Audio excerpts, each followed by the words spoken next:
Hello, Doc. Bakit po walang nakita sa ultrasound ko? Buntis po ako. Nag-preg test po ako kanina.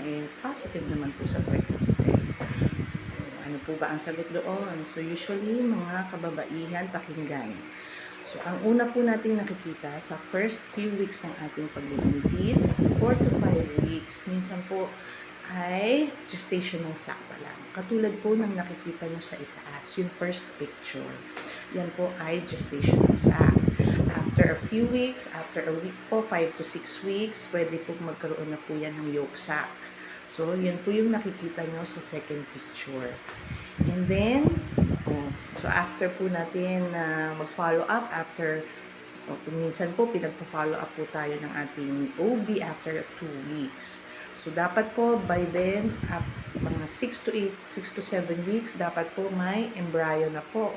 Yung nakikita nyo po sa third picture. Embryo po ang tawag dyan. So, makikita na po dyan si baby at dapat meron na po siyang magandang heartbeat.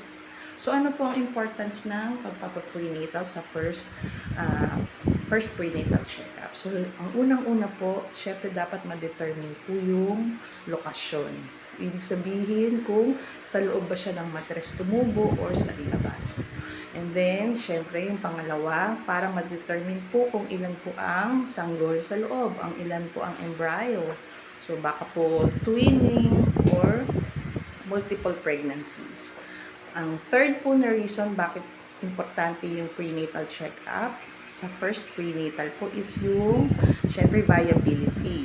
Ibig sabihin po, kung malusog po yung inyong pinagbubuntis.